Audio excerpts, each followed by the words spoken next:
Hey, everybody, and welcome once again to the Wholesale.fm podcast. I'm, of course, Kevin Gallagher. We are the original voice of wholesale. And joining me here today is Skip McGrath, who is an author, an expert on doing online sales, eBay, Amazon, you name it. In that whole world, there's nobody better to talk to than Skip McGrath. And holding in my hand here is 3 weeks to eBay profits. Great little book. And so before we get to stuff like that, Skip, let the listeners of the podcast know a little bit about you and about your background, anything you'd like to let them know. Sure, Kevin. Good to talk to you.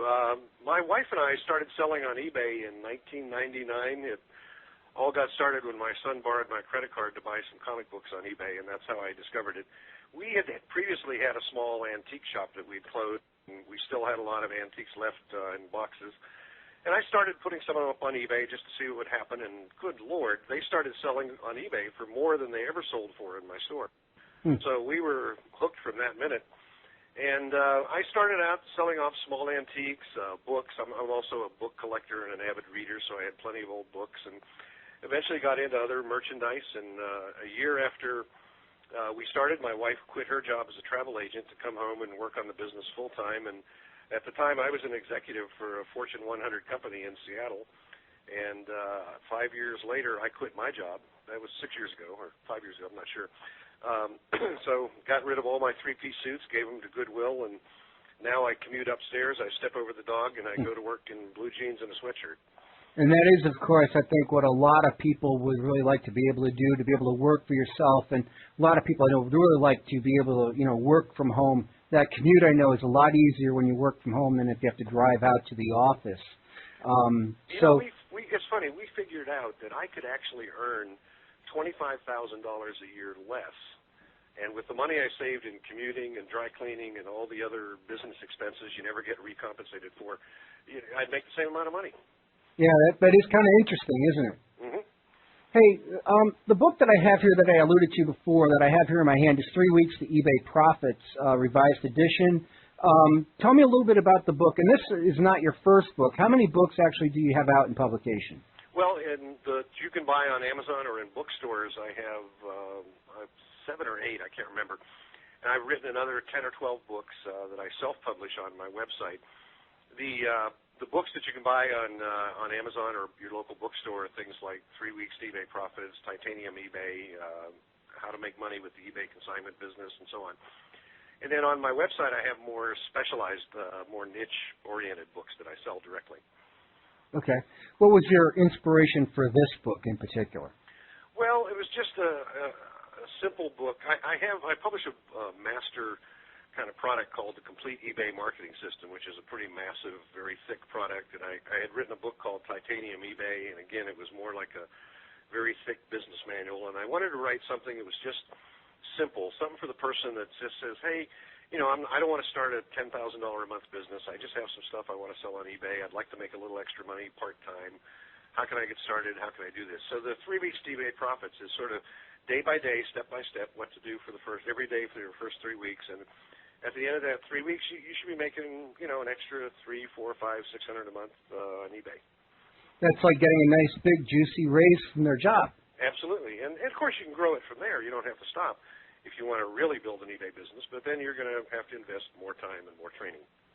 So, along those lines, what kind of advice would you give new sellers interested in, making profits by using something like eBay? Well, the best way is, everybody is looking for a way to make a quick killing, and that usually doesn't work.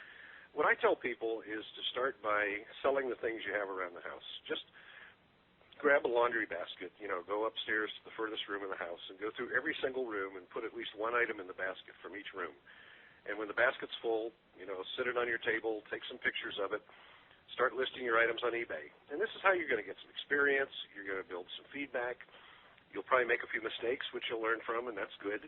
And you'll make a little money. You'll certainly get more money for those items than you ever would from a garage sale. Now, what are some of the common mistakes that someone would make when they first start out?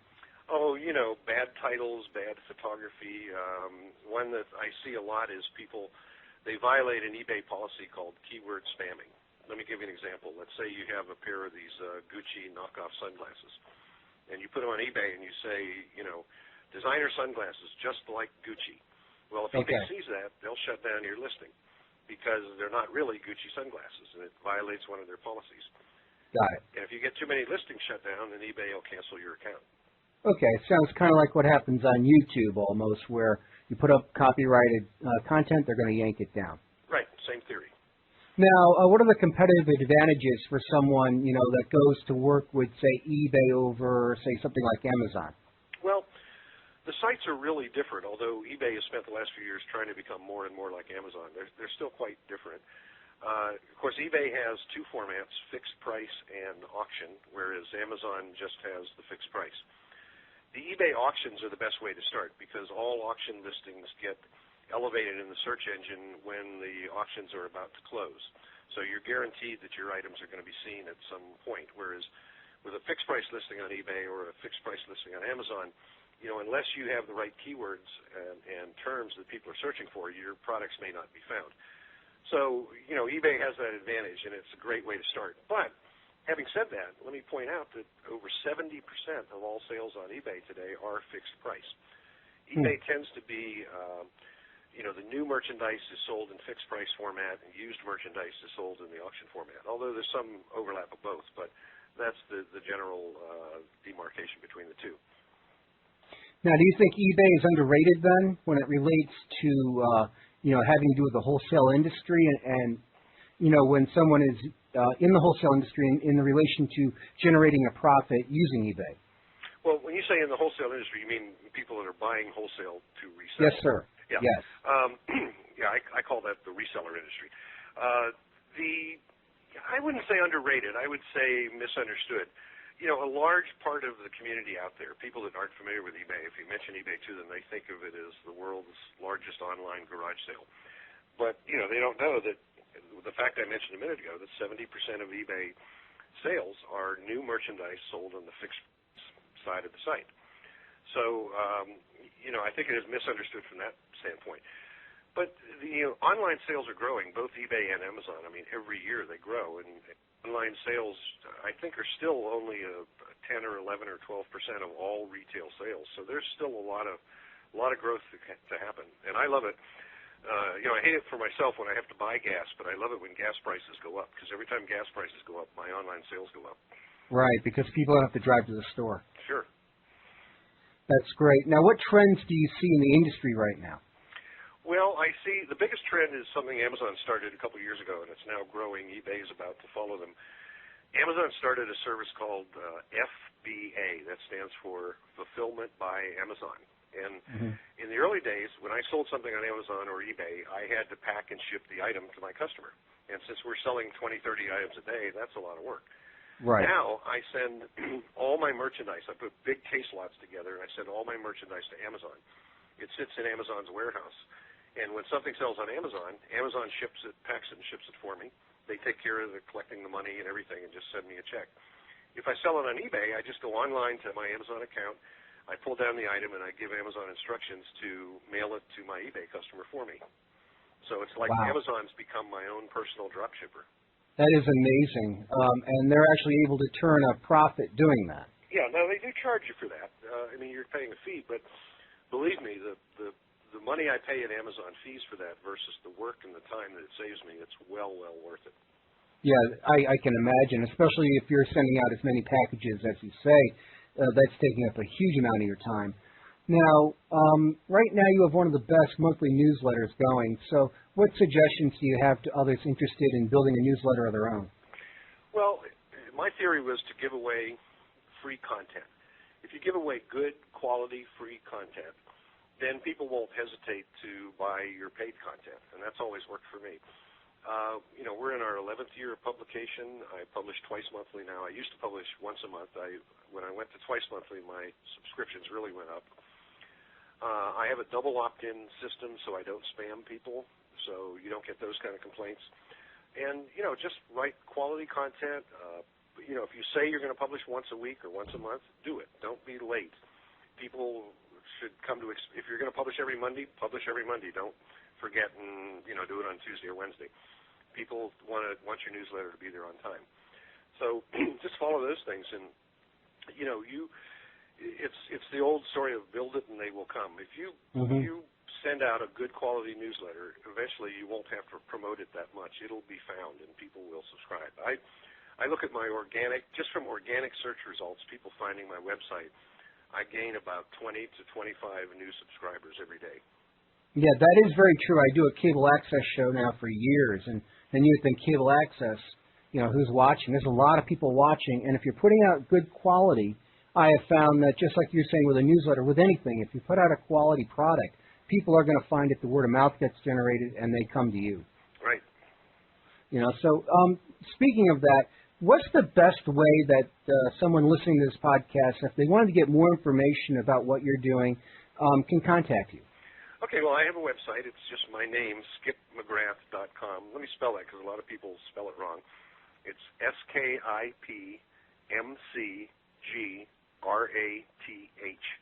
skipmcgrath.com. If someone wants to contact me, there's a contact form on the bottom of my homepage. There's a scrolling gallery on my homepage that shows all the things I'm selling on eBay. There's the newsletter they can sign up for. I have pages like 77 tips for eBay sellers. Totally free page with 77 free tips to help eBay sellers get started. There's tons of free information there. You don't have to buy anything, but of course, eventually, I hope you do. Yeah, that'd be great. Hey, Skip, any final thoughts that you have before we go? Yeah, the main thing is if you want to start your eBay business, you have to start your eBay business. I see too many people, and I get emails from people all the time that procrastinate. They buy books and they read them, and then 5 years later I get an email saying, Skip, what do I need to do to get started? Well, you need to start. You just need to jump in, and you're going to make mistakes. It'll happen, and don't let that discourage you. It happened to me. I can't tell you how many times I got my hand slapped by eBay for doing something wrong. But today we have a successful business because we just stuck to it. That's fantastic. Skip, I want to thank you so much for joining me here on the program today. And folks, that's Skip McGrath. You can go check him out, skipmcgrath.com. And I'm, of course, Kevin Gallagher here on Wholesale.fm, the original voice of wholesale. Skip, thank you very much. Kevin, it was a pleasure. Thank you. Bye-bye. Bye. Stay tuned for upcoming interviews with the industry's leading movers and shakers. Wholesale.fm and the Voice of Wholesale talks directly with suppliers, manufacturers, liquidators, show promoters, trendsetters, and more. This is Kevin Gallagher, the Voice of Wholesale.fm. Stay tuned for more great podcasts, and remember to check out our sister site, GetThatWholesale.com, the Internet's largest wholesale directory. You can contact me for more information on how to advertise or for an interview by calling 888-358-7822. Once again, that's 888-358-7822 at extension 707. Thank you.